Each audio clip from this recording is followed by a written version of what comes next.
When I arrived here 4 years ago, I was keen to get more people to really own the building. Unfortunately, it's somewhat hidden away, and we were looking at ways that we could actually use part of the building successfully and separately for community use, so that we could have the lovely historic part of the church upstairs, but down here we could do something. We have this wonderful circular room.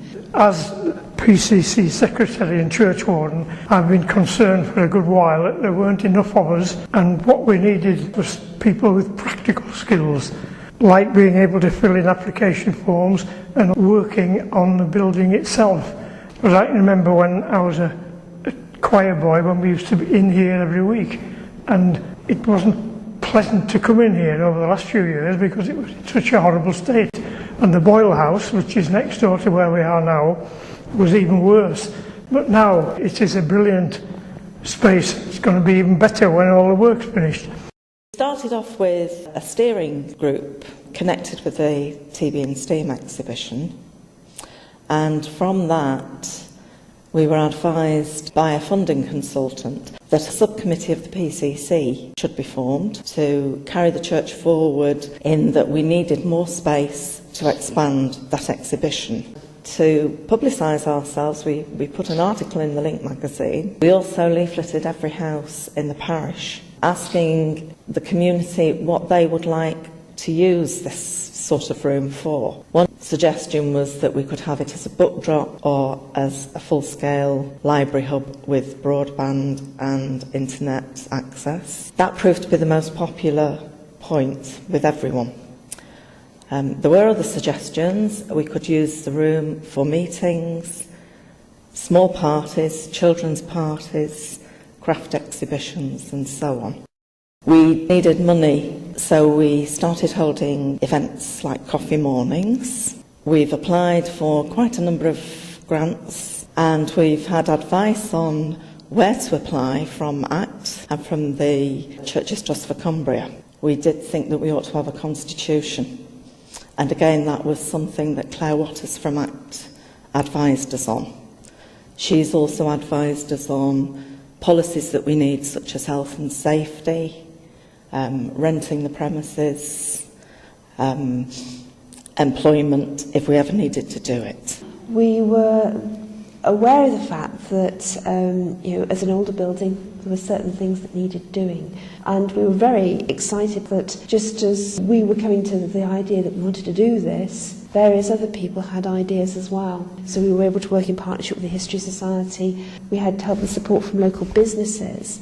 And because we were working with ACT and the Orton Tebay Distinctiveness Project, it was fantastic because we learnt from our local businesses how to promote ourselves, and they learnt that we were here so that when people come, they can share the good news that there's something worth coming to Tebay for. One of the plans is that this should be used to make provision for a library for the village, because at the moment we have a mobile library which comes once a month, and that is likely to stop because the vans are getting absolutely clapped out and they're too expensive for them to get new ones.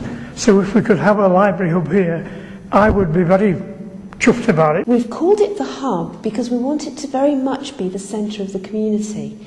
It's got separate disabled access to this part of the building. We've got a toilet, we've got a beverage bay, so they can come, they can relax, they can be warm, and therefore it gives a focus to our community. We've spoken to Twinkles, which is the local Mums and Tots group.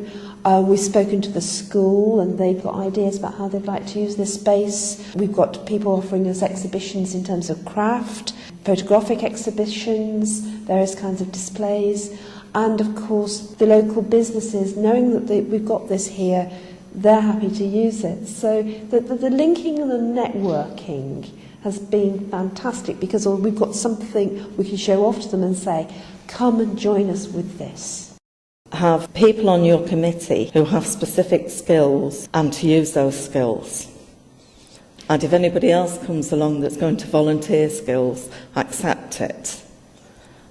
Because because we can't all be good at everything, and I think to spread the workload is very important. Make use of all the professional organisations that you can, such as Churches Trust for Cumbria in our case, ACT. People like the Parish Council and the District Council have also been very helpful. It's very interesting to have conversations with people who are helping and advising from outside organisations. And only yesterday I talked to somebody from ACT, and he gave us advice, he gave us help in a very informal, friendly way, and was very, very enthusiastic about what we're doing. And that is a very positive thing from our point of view, because it does make us feel that, well, if other people feel that it's going to work, we can really make it work. I think the big thing was have courage, look for partnerships, accept training, mentoring, anything that you can get, and just believe in yourself, believe in your group, and think, well, yes, this is something that is so important for our community that we've really got to go ahead for it and give it a go.